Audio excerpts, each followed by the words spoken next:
Welcome back, everybody. We're gradually coming back to a circle, the basic geometry of open human communication. I would like to ask you all to take your chairs and really come around this inner circle. The inner circle is for our panelists. So Nicole, please come here, Nina as well, and Leon, Elaine, Christine, shall I help you?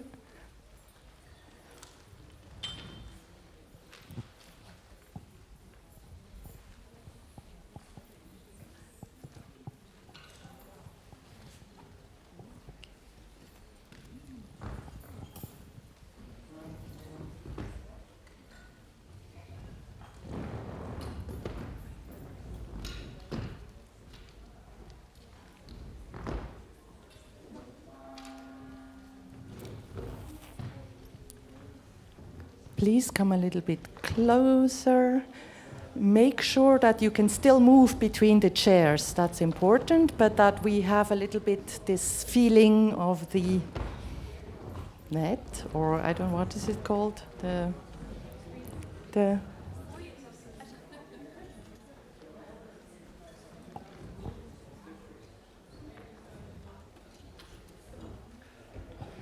I think I'll sit here. How are we going to do this? Leon, may I ask you to sit on that chair over there? It's not alphabetical, other thinking behind. People are still coming. While people are still coming back, we are going to have a round of reflection, feedback in a short while, but before we go there, I wanted to ask a little bit whether you've had the chance also to look at our exhibition. We mentioned it in the very first thing in the morning, but there was so much information coming to you in the opening session, so I'm not sure whether you actually had the time and thought about visiting the exhibition. Our members, many of our members kindly prepared this information for all of you. We also have a wall for each of the RESI thematic working groups. We have 3 thematic working groups working together regularly with several members. One of them is the Teacher Training for Quality Education working group, who's had actually very interesting work on developing recommendations for teacher training. And it's on this exhibition space. They ask for input, so we're not exaggerating. We know it's 4 o'clock in the evening after a hard day, but maybe you have a look at it. There is also a report available. You can take it home, and it will be available online on the website. So let's really share this work of really several years of cooperation in the working group, and our last year's thematic day was called Thematic Day, the Education Forum. So don't forget about that. We really want to learn from each other. Also, the Education in Emergencies working group, they have an interesting wall put up, some of our members, and the Adult Education working group, which we put together with the poster which was prepared by our partners from SDC. So interesting stuff. Have a quick look. We will make all of this material available on our website as well. So if you're tired now, can't take it in all, I just wanted to make sure that you know about it, and if you have an interest, that you can go back to the website later and see these. What else? I'm looking for help. Is there anyone? No? no cheat sheet here around to help me. So let's go to the closing. What we're going to do is called a conversation cafe. I have this little star here. It's a red star out of some kind of a squeezy material. It helps if you're afraid of speaking in front of people. You can actually use it. But you can also just use it as a talking stick. So it's our talking stick for now. It means that the person who has this star, the talking star, is the person talking. It's also the person with the microphone who is talking. And if you mix up and start talking like that, that might also happen. Only the person with the talking star can talk. We will time the time that you have for talking. We put it to 1.5 minutes. It gives you a little time also to think. But after 1.5 minutes, you have to hand the talking star to the next person, even if you're in the middle of a sentence. The good news is the talking star will circulate several times in this inner circle. You can take up your point again when the star comes back to you, if you like. Most often when the star comes back to you, the point you were making at the time was not relevant anymore and you want to talk about something else. So I'm not going to put down any guiding questions. I am just inviting all of us to reflect, to say what you want to say, give feedback. Maybe you have new ideas, whatever, it's all open. And we have our panelists here in the center again, so we can focus again also on your resources and what you brought to the education forum. But we also have 3 empty chairs, and those empty chairs are for all of us, all of you. So you're invited if you want to give a feedback or share something or ask a question to the panelists. Your last chance for today. You can come in, take the place, and wait until the star reaches you, and then leave again. Are we all set? Conversation Cafe.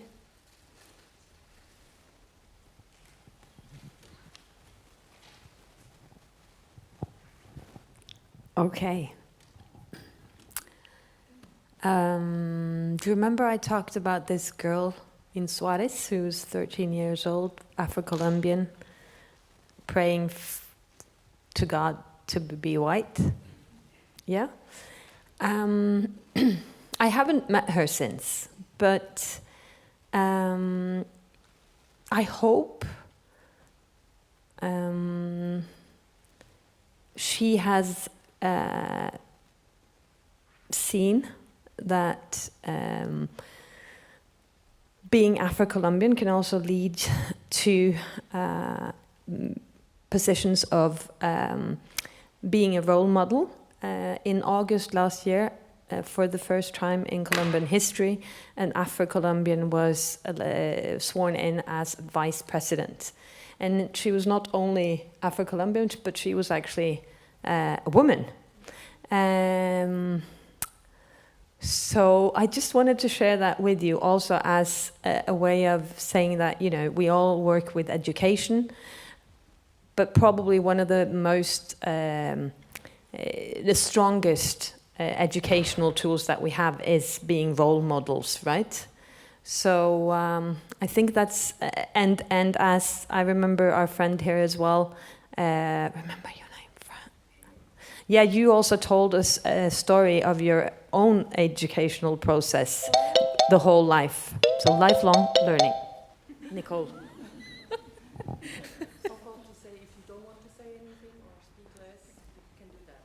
Okay.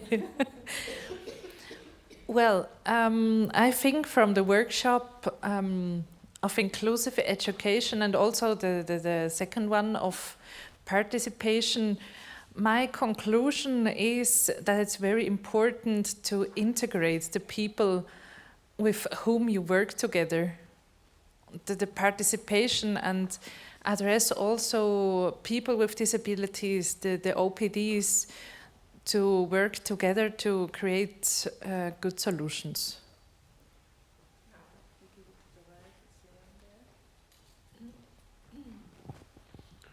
Okay, well, just to carry on on that theme, I think it's been a very productive day from my point of view. I've learned a tremendous amount, and from participating in the various open fora, and I think it's a great methodology because it's quite inductive. It allows issues to rise, and you could see how engaged people were in the issues, and so it was tremendously interesting. But I think this kind of network, in my mind, seems really important in this day and age because things are changing so quickly and the problems seem so intractable.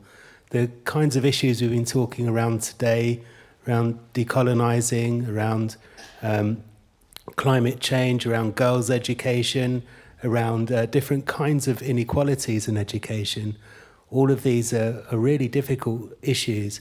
And because it's such a rapidly changing landscape, it's these kinds of networks, in my mind, and opportunities are really important just for tooling us up. And I think identifying the art of the possible, what's possible.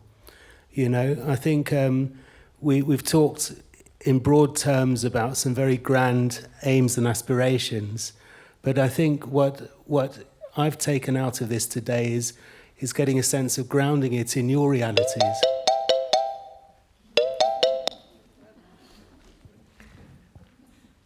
Thanks, Leon. Well, I'm the same. I found it really rich. I mean, I'm tired, but mentally tired, but also very. I feel I've opened up to hearing a lot of amazing things, and I think for me the change from where I was this morning, where I was being quite academic and doing the sort of thing I've done for so many years, which is kind of putting an analytic frame around things.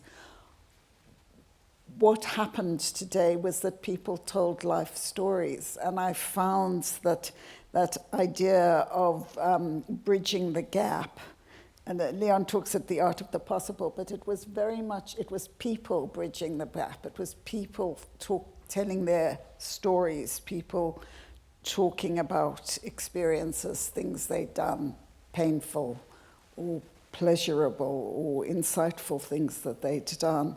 And that feeling that people can make things possible was very, very inspiring.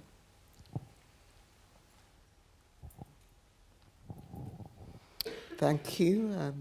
I think what really stood out for me is the way we can generate so much information if we decide to work together and share our experiences, and how people have generated not just information, but they've also made suggestions of how we can use this information to answer the gap questions which came up. So now the onus is upon us to see how each of us can draw something away and come up with a course for action, which we can take back. Thank you.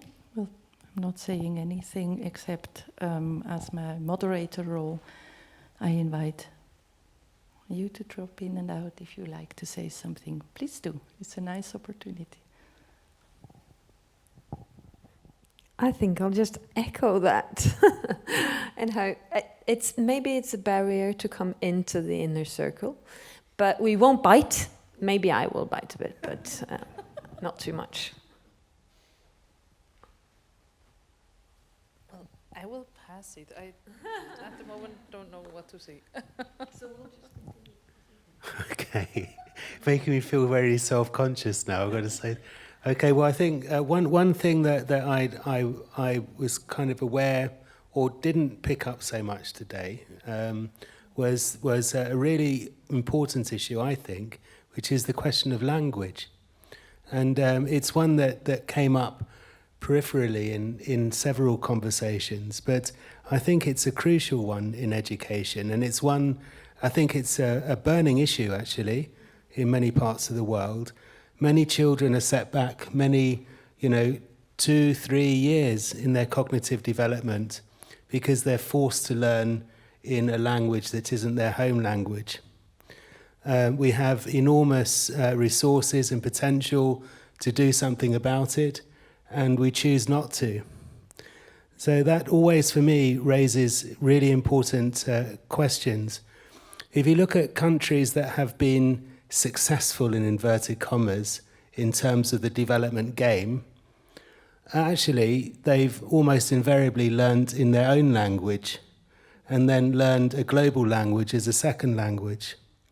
But it's in the formerly colonized countries, the low middle-income countries, where children are being forced to learn in a language that's not their home language. And it's a class issue. It's a class issue as well, because for children of elites,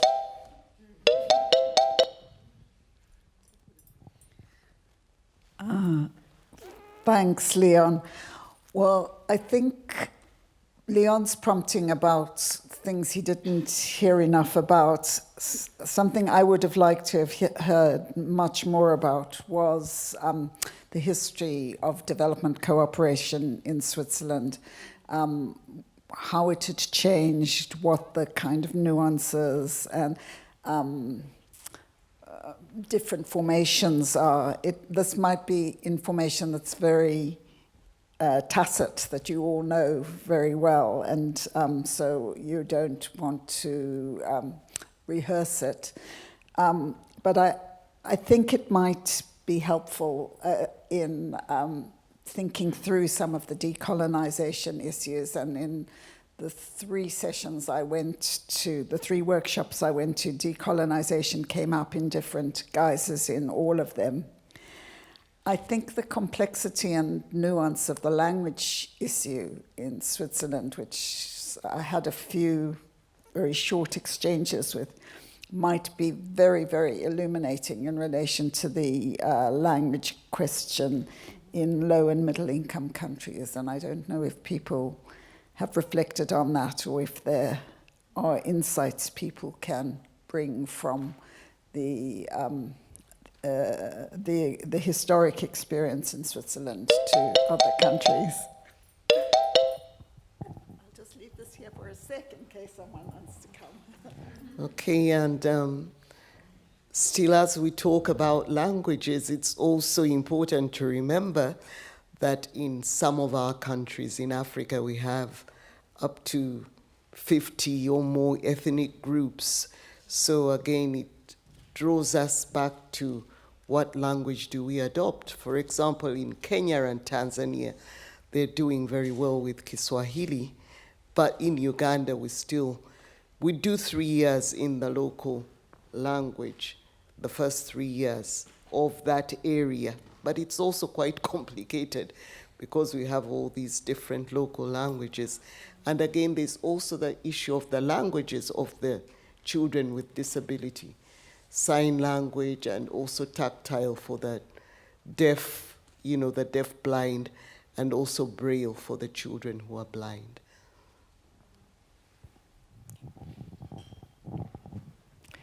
Talking about languages, and about being inclusive. There were a couple of glitches today that happened to me, even though we had kind of thought about it before, and then I used my notes, but I didn't use them well enough. And in the morning, if you remember, I forgot about our online participants, forgot to say goodbye to them. Best intentions, but not right now in my view, and forgot about it. And the other thing, really shame on me. Languages are something very, very important to me personally and professionally. And I forgot to say in the beginning for the open space, you can of course hold your workshops in different languages as well. And I know that some of the participants then said, oh, maybe I'll not propose my own topic, I'll participate in the other workshops. That's fine. So you found your way. It is really great. Congratulations.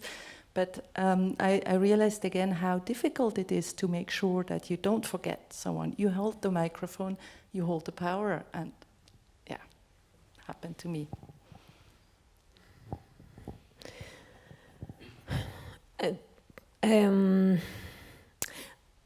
I think one thing about language is that it is possibly exclusive, that it excludes people. But I think it has the potential to reinforce identity and like a self-empowerment and feel of value of belonging to a community. And it has a lot of positive values in it. And so I would encourage you to try to see in some of the programs and some of the partners you're working with if they can actually do more to so that languages are not lost to us. Often, if we think about education only as a path to a job, a lot of people will choose the dominant language and not think about what we actually lose by not making space for not majority languages. So if we can help to also raise the importance of not losing more languages in the world, I think that's a good thing. Yeah. Oops. Stan.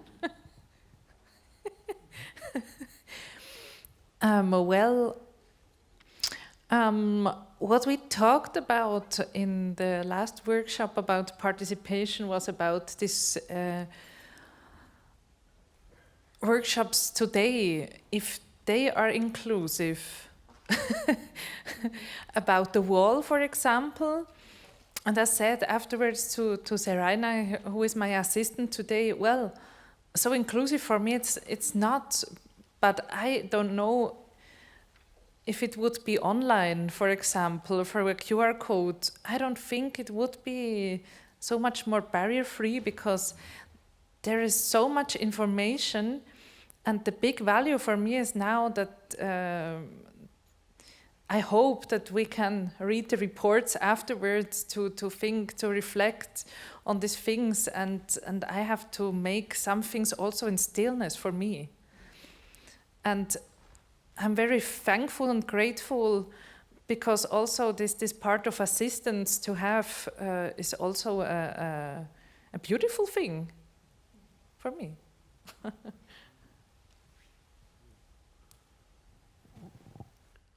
Okay, I'm going to pass on to Jean-Marie. Okay, very quickly, I want to say that I really consider myself as a lifelong learner. And I consider that I am a privileged person and I am blessed to be able to learn every day.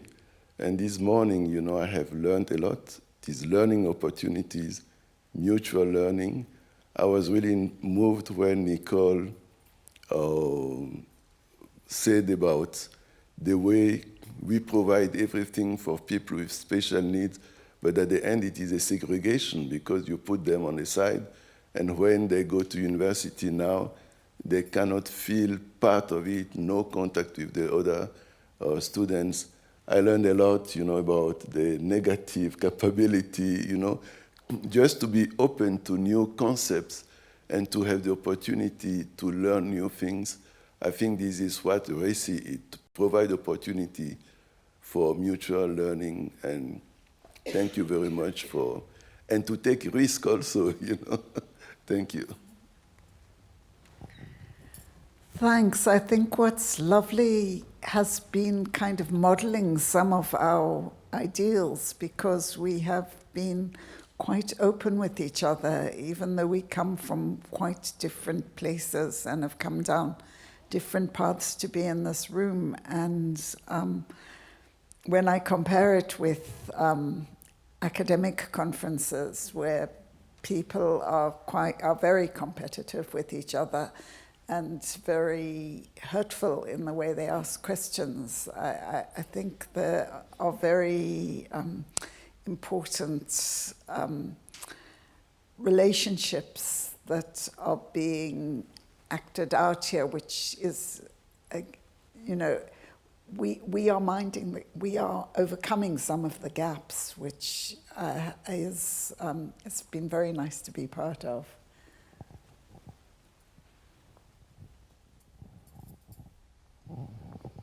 I totally agree that this is a space which has been very comfortable to work in, but we also don't get lost in this sort of forum like what happens when you go to the very big forum where there's government and the big NGOs and the UN agencies.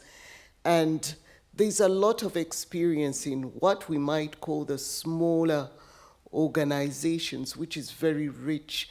And I hope, Resi, that you can pass on some of these views to the bigger forums that are going to happen in Switzerland next month when they're looking at the SDGs. I know there will be something in Switzerland, and I think Uganda and another country are hosting or co-hosting.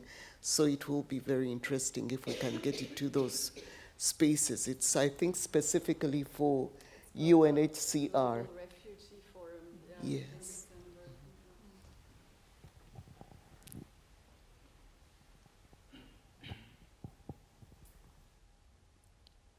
Can we have someone come in? No, I wanted to just say also, obviously, thank you for the courageous choice of inviting me, or Sai.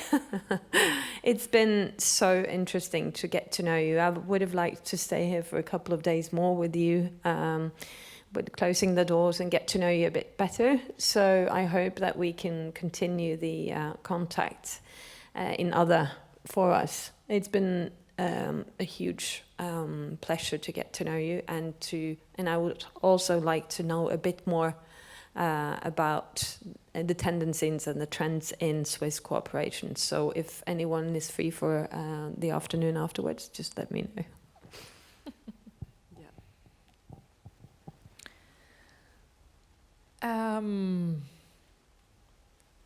I forgot what I wanted to say. Well, for me, it was very fascinating to see how near fields like decolonialization, for example, and inclusive education for people with disability is, and how much we can learn from each other. And it was very comfortable for me also because I'm a little bit from another field, but we had to discuss and to share thoughts, and this was very fruitful. Does this exist? Yes, definitely. Thank you. So, as for me, it's always interesting to have such a diverse group, and I think every one of us will have different learnings to take home. And we surely need time to reflect on all what we've been through today. And maybe there would be a good chance if we continue if we have the email addresses of the others, if we manage to keep the contact and ask further questions or share information, this would be really very, very interesting to continue the learning that we started today. So thank you, Resi, and thank you for being playing the game and sharing your perspectives and your reflections. This is really very enriching. Thank you, everyone. Okay, just another reflection, and really just following on from Nicole, your contribution as well, because I think what the SDGs demand us to do is to think about development, if we're going to use that term at all, in terms of what happens around the world. So I think, I think we're on a cusp now. I think language is very important. I don't use the term developing. I haven't done for many years because I find it so ideological. It's so full of baggage. It's about us doing things to other people because basically we have the power through history to be in this position. So it was refreshing that Nicole, for example, you talked about inclusion here in Switzerland, because, you know, if we are interested in human development, for want of a better term, then, you know, we need to put our own houses in order before we start telling other people what to do.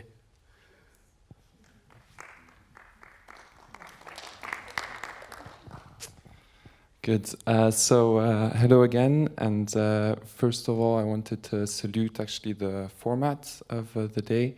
It was a first for me and a very pleasant surprise, which was very enjoyable. And second, I really wanted to elaborate on the diversity of exchanges and of people here, the diversity of organizations, aspects and points of view for the delivery of education, organization size, publicly funded, privately funded. And this was really interesting for me, especially because I sometimes feel like I'm inexperienced, learning, a bit alone, and facing the problems that I have, and also that our organization has. But today, and this format and these discussions have actually helped me also share these problems and identify with them in a different light, and also see that other people and other organizations are facing exactly the same issues. And so what I'm taking home tonight, there's a lot of gaps that should be minded for and that should be closed, but that the loneliness gap maybe that I felt in addressing my problems, it's already a bit closed tonight. I'm just going to pass on. Thank you. I was in this last workshop that was on how should education look like, what competences do we need in the 21st century. And we came up with, more project-based education, new formats, etc. You will see it in the resume, I hope. But I just had this reflection now, just thinking back of this method, of the methodology applied for this day. It's actually exactly what education should look like. I mean, I thought it was really courageous. Is this going to happen? You trust the process. You give responsibility. That was clear. I mean, it's about how we behave if we are, or what we bring in if we are happy at the end of the day. And we'll have excellent facilitator. And it's also what we have with teachers. So it was just really a nice thing, things that you go through. And then, I think with that we can continue.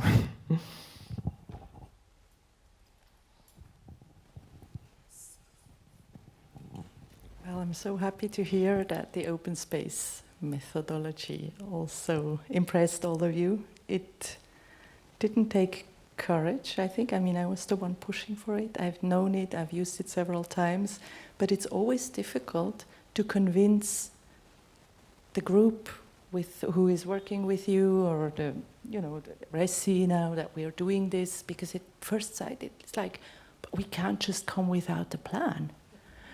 And that's a difficulty, because I faced the same thing when I worked with teachers all over the world. When you say, well, ask the child a real question to which you don't know the answer, but I'm the teacher, I have to know. So I think it reflects a lot of the issues that we're talking about. We'll do another round and invite some more feedback. It's the last one. Just to build upon that, actually in the indigenous schools and universities that we work with, they actually don't call the teachers, they call them facilitators, or people making the dynamic work, dinamizadores, they say in Spanish. And I think that's a beautiful term, because that's also says a lot about what they actually want to do. They want to make the good dynamics to learn. So I think you've managed that. So congratulations with that. Yeah, and I think we spoke about inclusive education for people with disabilities, and for example, peer-to-peer tutoring and all this stuff in such methods. And I think this is also a good possibility for people with disability also to learn and to integrate them, because just the learning how to communicate, for example, with someone who can't speak, it's a learning and a life skill, definitely. Do I get her 47 seconds? No, I don't. That's a pity. Anyhow, look, formally, on behalf of the Foundation Celeb, we were delighted to be associated with this. It was really good. Open space worked really well. I learned a lot, even if I am a middle-aged white man, which was a compliment given how old I am, you know, it was fine. But I do think that I do think there were a number of things that came up today, many things that came up today that need to be pursued with a vigor. The decolonization issue in the current context of colonization is hugely important, right? The question of getting the world to recognize that education is not a means to an end to a job. It's a mean to an end to changing the world.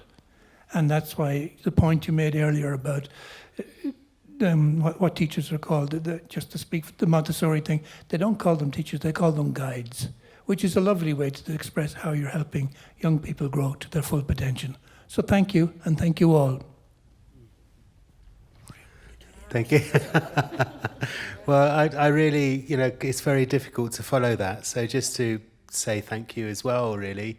It's been wonderfully fulfilling experience to be with everybody today. And there's a lot that I'll be taking away, so thank you. Thanks, Leon. So yes, I'm taking this method straight to my students, and thank you very much for giving us such a wonderful example of how to work so productively with so many different perspectives and ideas and approaches. And at the end of the panel this morning, I was speaking about what coordinates again, or what connects in a very abstract kind of way. And I think what you've done has, you know, filled the airwaves and the room and our imaginations with what connects. So thanks so very much. I'd also like to add my voice to the people who are saying thank you. Thank you to the organizers for convening such a lovely meeting and for the participants. And I would like to say thank you to everybody. People have been very kind to me, right from when I boarded the plane in Entebbe to when I got to the hotel. And I must say, you are some of the kindest people I've come across in my travel. I even got to get a chunk of chocolate from the crew on the plane. So thank you very much. I'll take my warm regards back to Uganda from Switzerland. Thank you very much. I am going to say thanks to everyone kind of jointly now. It's been a wonderful day for me as well. I wasn't concerned about the open space. I knew it's going to work. But every time I'm also surprised because of all the interesting topics that are coming up. And I'm really very much looking forward to have a look at the reports. I didn't make it to all the workshops that I would have found interesting. Where I was, it was absolutely like completely new ideas and new kinds of thinking for me. So it's very, very rich. We are going to share these reports with all of you. We are also going to make them available to anyone on our website. We're going to share the recording of this morning's panel discussion and of this closing session. And we are also going to share any other materials or links that you would like to add. Panelists, you have already shared some. If you have some more that you think after today's discussion that would fit well, please send them. And the same goes to all participants. We will put together really a package of materials to reflect the rich harvest that we had today. Maybe it's not even the harvest. I think we probably were just sowing a lot of interesting and important things to follow up. We were saying, I don't remember with whom, but in the coffee area, when we were butterflying around, that each of these workshop topics would make a whole day of education forum to go deeper. So we are for sure going to take up these topics. First of all, you might know, but you might have forgotten, there is a follow-up event to today's education forum, because our colleagues who participated online today, they didn't have the possibility to continue the discussion, and we want to do that. So we'll take the panel discussion as a basis, but also the reports of the workshops today to initiate an online event probably in February. You will be informed. So please also join that one.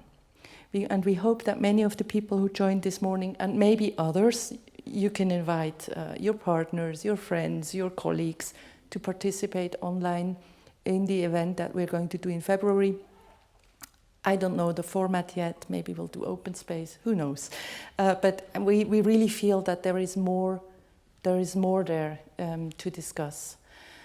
And we really hope also to keep in touch with all of you, obviously. Members is clear, but remain members, continue coming, continue contributing. We'll share all the emails as well, if this is okay for you. And it was a really good, a start to talk, to start bridging the gaps, right? So thanks. And I will hand over to Jean-Marie for the official closing. Would you like to sit here? Yeah.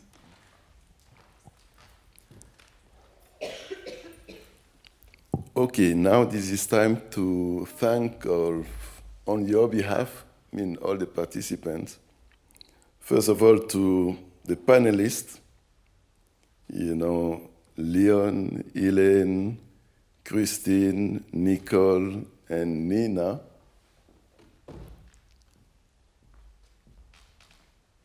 I think that there is just a little token to express our gratitude to your input and for your contribution. It's chocolate. Again.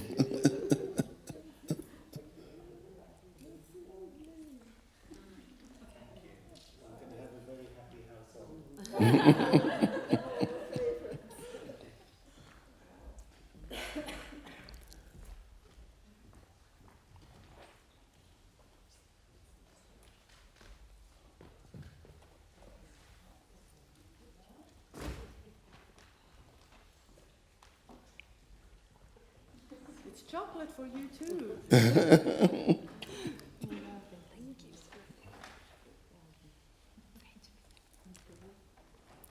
By the way, do you have good chocolate in Norway? I think it's interesting because we say that we have very good chocolates in Norway, but I know that you also say that. Yes. And now that I started working, I actually worked with some people in Colombia who and make chocolate, and they say, well, actually the cocoa comes from us, so maybe you should rephrase a bit, how good your chocolate is. Okay, so on your behalf, we would like to thank the volunteers. The photographer already went. So the volunteers, Serena Müller, where are the volunteers? Yes, please come. Sandrine Magalhaes.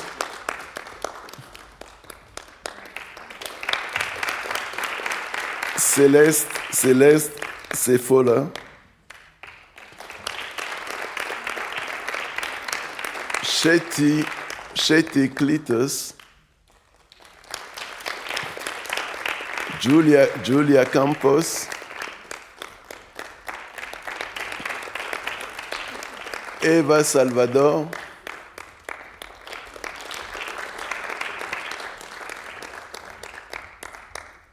of course, I'm sure that you will keep the photographer's chocolate. Okay, and we would like also, oh, Dominique, oh, I think not on the list. And we would like to thank also the organizing committee, Louise, Deria, Nina, Thibault, Nadine, and Beatrice, and Laura.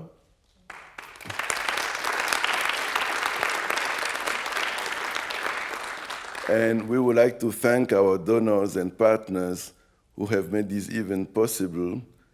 They are SDC, our strategic partners from the Economy and Education Department. Thank you for your support and for being here today to discuss with us. Is she still here?